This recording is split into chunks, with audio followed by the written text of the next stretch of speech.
Avant de plonger dans cette histoire incroyable, pensez à vous abonner à la chaîne et à activer la cloche. Ici, chaque récit a quelque chose à dire, et vous ne voudrez pas en manquer un seul. Le soleil du matin filtrait à travers les grandes baies vitrées du hall principal du Thomson Tower, illuminant les sols en marbre poli. Michael Thomson, un homme d'une quarantaine d'années, père célibataire d'Emily, 7 ans, poussait sa serpillière avec soin. Chaque geste était précis, presque cérémonial, comme s'il célébrait la beauté de ce lieu qu'il entretenait. Ses mains étaient calleuses, ses vêtements tachés de cire et de poussière, mais son regard reflétait une sérénité rare. Emily, sa fille, marchait derrière lui, balayant avec un petit plumeau. Elle l'imitait avec une attention adorable, fascinée par la minutie de son père. Michael souriait parfois à ses maladresses, ses yeux trahissant un amour infini. Soudain, une silhouette apparut dans l'ombre du hall. Victoria Sterling, PDG de la puissante Sterling Industries, avançait d'un pas élégant mais précautionneux. Elle portait un tailleur noir impeccable et des escarpins vernis, sa chevelure brune parfaitement lisse. Mais ce qui frappait le plus, c'était son silence absolu. Depuis sa naissance, elle n'avait jamais parlé. Sa voix, si elle existait, restait un mystère pour tous ceux qui travaillaient avec elle. On disait qu'elle communiquait uniquement par gestes et regards, et que personne ne pouvait comprendre ses pensées. Victoria glissa involontairement sur le marbre ciré. Michael, qui passait juste à côté, se précipita instinctivement et la rattrapa. Leurs yeux se croisèrent. Un silence inhabituel s'installa. Puis, contre toute attente, Michael parla, en japonais. « Anata wa daijbu desu ka ? Vous allez bien ?» Le monde sembla se figer. Les employés qui observaient la scène retinrent leur souffle. Victoria cligna des yeux, et, à la stupeur générale, répondit en japonais, d'une voix douce mais claire. « Ai, ariga. » Michael recula légèrement, surpris. Personne n'aurait imaginé que ce concierge discret, qui passait ses journées à nettoyer des sols, connaîtrait une langue si rare et précise. Victoria sourit, un vrai sourire, et pour la première fois, sa voix brisa le silence qui l'entourait depuis toujours. Emily, fascinée, se glissa derrière son père et chuchota. « Papa, tu es magique. » À cet instant précis, Michael comprit que sa vie venait de basculer. Ce n'était plus simplement un hall à nettoyer ou une PDG muette à protéger, c'était le début d'une rencontre qui défierait toutes les attentes, toutes les conventions, et changerait la vie de tous ceux qui étaient témoins de ce moment. Après l'incident dans le hall, Michael ne pouvait chasser de son esprit le sourire de Victoria. Il s'était toujours considéré comme un homme ordinaire, mais ce simple échange en japonais venait de créer un lien inattendu, fragile mais réel. Le lendemain matin, alors qu'il balayait le hall, il aperçut Victoria attendre près de l'entrée, immobile et élégante, les mains jointes devant elle. Elle le fixa longuement, comme pour s'assurer qu'il était bien celui qui avait parlé avec elle la veille. Michael sentit son cœur battre plus vite. Il s'approcha avec précaution. « Bonjour, Madame Sterling », dit-il avec un sourire poli. Victoria inclina légèrement la tête, un geste qu'il comprit comme un salut. Puis, doucement, elle prononça quelques mots japonais, « Anatawa, Tomodachi. » Vous êtes un ami. Michael fut frappé par la douceur de sa voix. Peu à peu, ils commencèrent à échanger de simples phrases, des mots basiques, mais suffisaient à créer une compréhension mutuelle. Les employés qui passaient près du hall regardaient la scène, intrigués. Certains murmuraient, « Le concierge parle japonais à la PDG muette ? C'est impossible. » Emily, cachée derrière le comptoir de réception, observait avec fascination. Ses yeux brillaient de curiosité et d'admiration. Elle se pencha vers son père et murmura, « Papa, tu comprends vraiment tout le monde. » Michael lui lança un clin d'œil complice et continua de parler à Victoria, traduisant ses phrases pour Emily. Petit à petit, un lien unique se tissa entre eux. Michael découvrit que Victoria n'était pas seulement silencieuse par incapacité, mais par choix, elle avait appris à communiquer autrement, à écouter plus profondément qu'aucun mot ne pouvait le faire. Et Michael, avec son humilité et sa patience, était la première personne à vraiment l'entendre. Ce lien naissant ne passait pas inaperçu.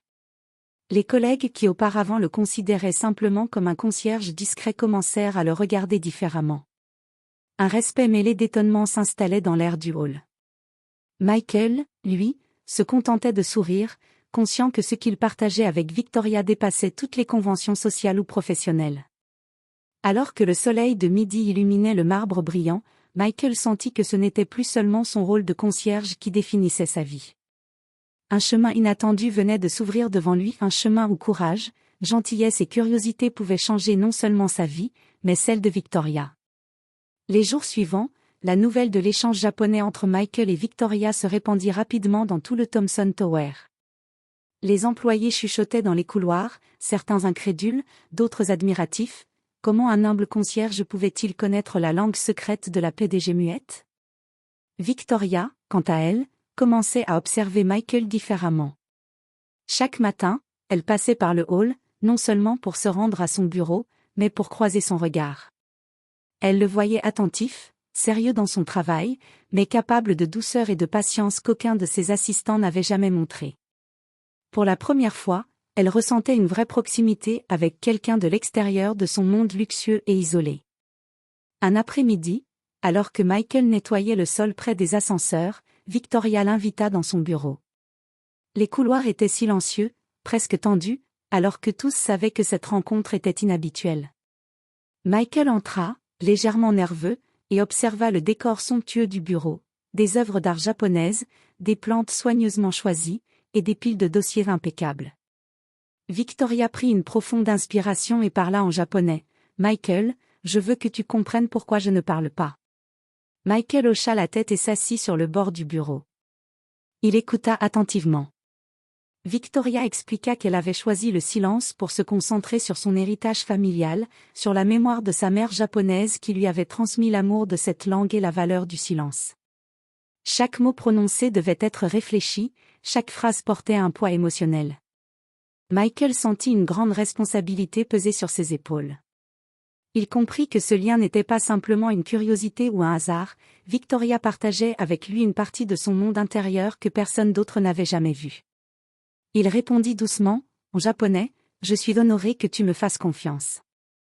Je ferai attention à tes mots comme à un trésor. » Pendant ce temps, les employés observaient de loin. Certains étaient fascinés, d'autres sceptiques. Un rival de Victoria, Jeremy Collins, commença à semer des rumeurs. Il prétendait que Michael cherchait à manipuler la PDG pour obtenir des avantages personnels. Les murmures devinrent des chuchotements insistants dans le hall. Michael, fidèle à lui-même, resta humble et silencieux, laissant son travail et sa conduite parler pour lui. Emily, sa fille, observait la scène depuis le bureau de réception et se serra contre son père. « Papa, je savais que tu étais spécial. » Michael sourit et posa sa main sur sa tête. « Oui, ma chérie, mais il faut être patient. Parfois, le vrai courage est dans le silence. » Ce jour-là, Michael comprit que ce n'était plus seulement un lien entre un concierge et une PDG muette.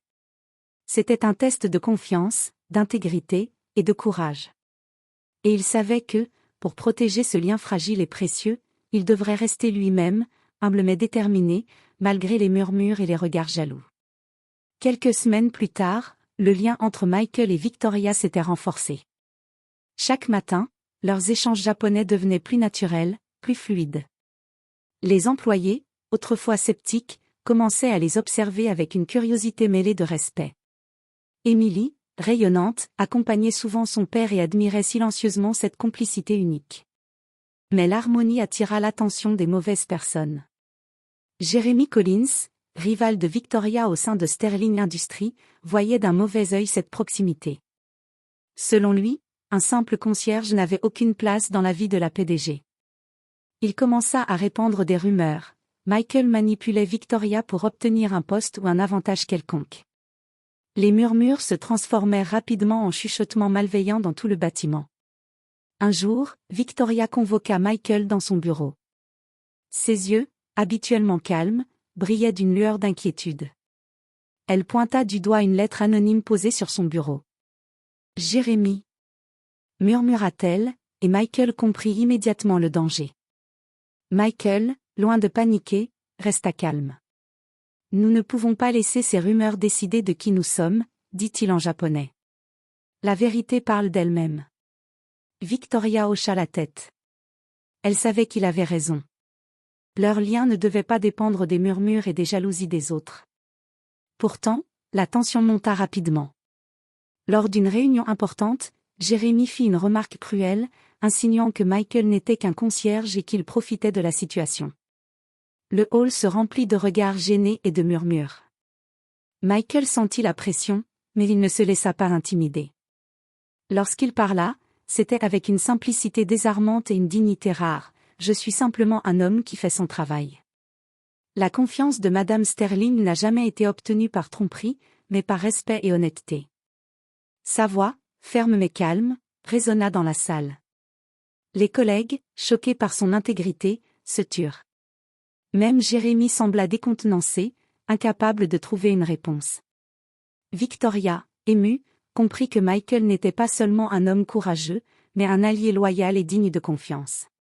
Pour la première fois, elle prononça quelques mots japonais devant tout le monde, confirmant qu'elle choisissait de soutenir Michael publiquement. L'effet fut immédiat, les murmures se transformèrent en admiration et respect. Emily, qui avait observé la scène depuis le couloir, sauta dans les bras de son père. « Papa, tu es incroyable. » Michael la serra fort contre lui, le cœur rempli de fierté et de soulagement. Il savait que la route serait encore difficile, mais ce jour-là, il avait prouvé que l'intégrité et la gentillesse pouvaient vaincre la jalousie et le doute.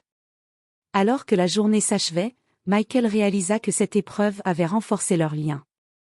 Victoria n'était plus seulement la PDG muette et impressionnante, elle était devenue une amie, une confidente, et la preuve que la vérité finit toujours par triompher. Quelques semaines après la confrontation avec Jérémy, Sterling Industries organisa son gala annuel dans le grand hall du Thomson Tower. C'était l'événement le plus prestigieux de l'année, où les employés, investisseurs et partenaires se réunissaient pour célébrer les succès de l'entreprise.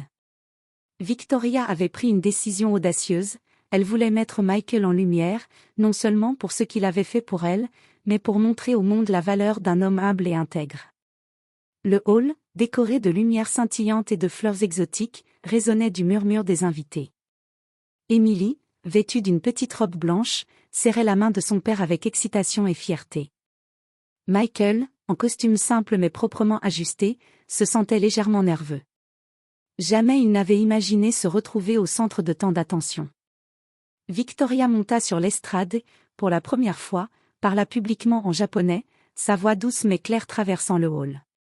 Ce soir, je souhaite honorer une personne qui m'a montré que le véritable courage et la véritable noblesse ne dépendent pas du rang, mais du cœur. Michael Thompson, concierge de notre bâtiment. Les invités, surpris, se tournèrent vers Michael. Victoria continua. A sauvé ma vie, a respecté mes choix, et a fait preuve d'une intégrité exceptionnelle face à l'adversité. Michael sentit les yeux de tous se poser sur lui. Les murmures d'admiration commencèrent à circuler. Même Jérémy, qui était présent dans la salle, sembla incapable de prononcer un mot, figé par la dignité et la force tranquille de Michael. Victoria s'approcha de lui et prononça quelques mots japonais, destinés uniquement à Michael. Ariga, pour tout. Michael, ému aux larmes, hocha la tête et répondit doucement. C'est moi qui vous remercie, pour votre confiance. Emily sauta dans ses bras, riant et pleurant à la fois.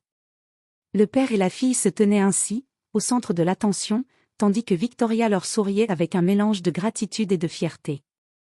Ce gala changea la perception de tous. Michael n'était plus seulement le concierge discret et humble, il était devenu un symbole de courage, d'intégrité et d'humanité. Victoria, de son côté, montra que sa voix pouvait être entendue même après des années de silence, et que les liens véritables transcendaient le rang social et le statut professionnel. Lorsque la soirée se termina, Michael et Emily rentrèrent chez eux, main dans la main, le cœur léger et rempli de nouvelles possibilités. Michael savait que sa vie venait de basculer, mais dans le meilleur des sens, il avait gagné le respect de tous, la confiance de Victoria, et plus important encore, la certitude qu'un simple geste de bonté pouvait changer le cours d'une vie. Et dans le hall déserté du Thomson Tower, les lumières reflétaient le marbre brillant, témoin silencieux d'une histoire improbable, mais profondément humaine, où un concierge et une PDG muette avaient trouvé un langage commun, et une amitié éternelle.